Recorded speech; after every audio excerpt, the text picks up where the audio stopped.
علم الإنسان ما لم يعلم علم الإنسان ما لم يعلم.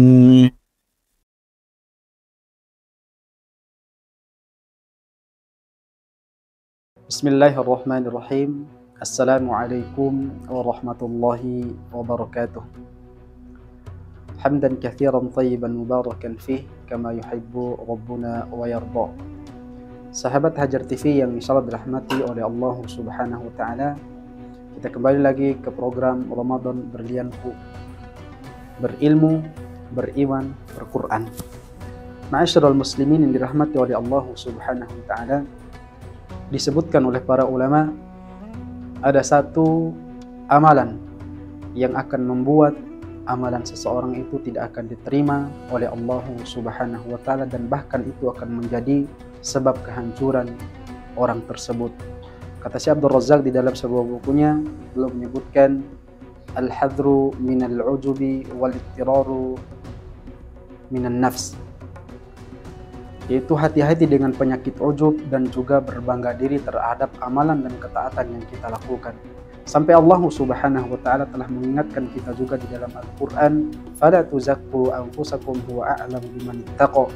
Janganlah kalian menganggap diri paling suci, paling taat, paling alim, karena Allah Subhanahu wa taala yang Maha mengetahui siapa yang bertakwa di antara kita. Jamaah Hajar TV yang insyaallah dirahmati oleh Allah Subhanahu wa taala, Ummul Mukminin Aisyah radhiyallahu taala anha ketika bertanya kepada Nabi sallallahu alaihi wasallam tentang sebuah ayat yang berada di dalam surat Al-Mu'minun ayat yang ke-30, walladzina yu'tuna ma atau wa qulubuhum wajillah annahum ila rabbihim raji'un.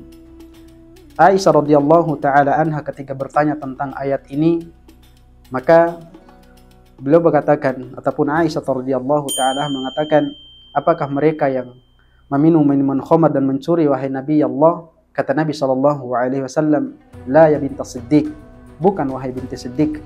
Akan tetapi yang dimaksudkan oleh Allah Subhanahu wa taala di dalam ayat ini, Nabi sallallahu alaihi wasallam mengatakan, humul ladzina yusallun wa yasumun wa yatuna zakah wa hum yakhafuna alla tuqbal minhum.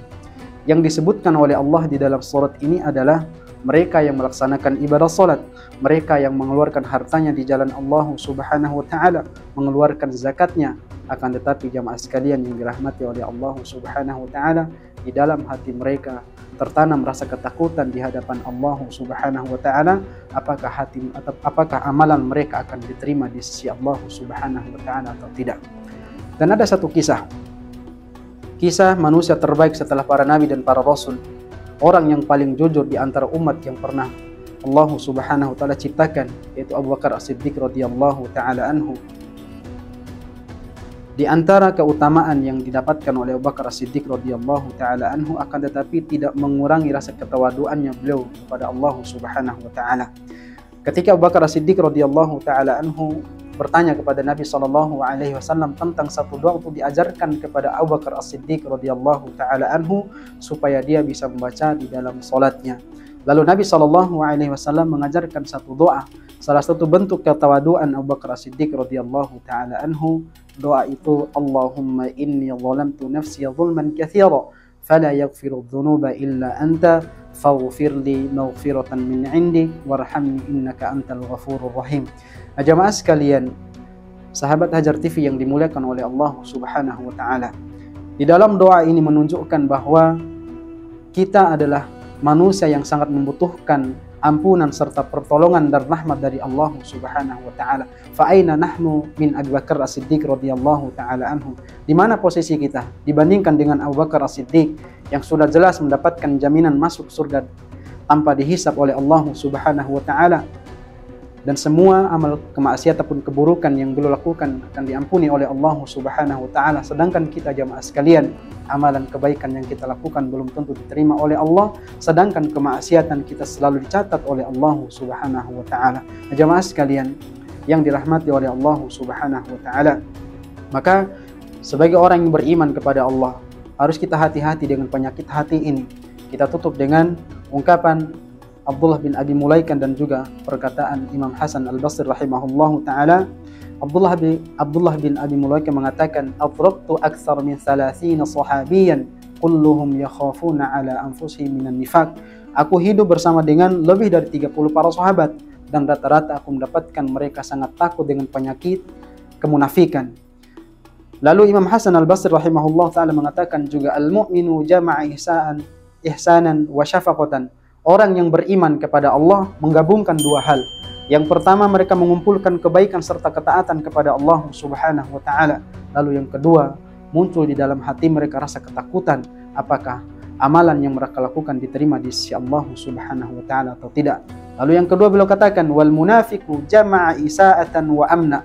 Sedangkan orang-orang munafik, jamaah sekalian sahabat Hajar TV yang dimulaikan oleh Allah Subhanahu wa taala, menggabungkan dua perkara, kemaksiatan kepada Allah dan juga rasa aman dari azab dan siksaan yang disiapkan oleh Allah Subhanahu wa taala, yang disiapkan oleh Allah karena kemaksiatan dan dosa yang mereka lakukan. Nah, jemaah sekalian yang dirahmati oleh Allah Subhanahu wa taala, mudah-mudahan kita berharap kepada Allah Subhanahu wa taala kita menjadi golongan manusia, menjadi umat Nabi Muhammad sallallahu alaihi wasallam yang tawadu dengan amalan kebaikan yang kita lakukan. Kita meminta kepada Allah Subhanahu wa taala, mudah-mudahan kita dijauhkan dari penyakit sombong, penyakit ujub dan berbangga diri atas semua ketaatan dan kebaikan yang pernah kita lakukan. Dan selagi kita diberi kesempatan oleh Allah Subhanahu wa taala, mari kita perbanyak istighfar kepada Allah Subhanahu wa taala. Mudah-mudahan dengan begitu kita mendapatkan ampunan serta pertolongan dari Allah Subhanahu wa taala. Demikian bisa kami sampaikan. Billahi taufiq wal hidayah. Wassalamualaikum warahmatullahi wabarakatuh.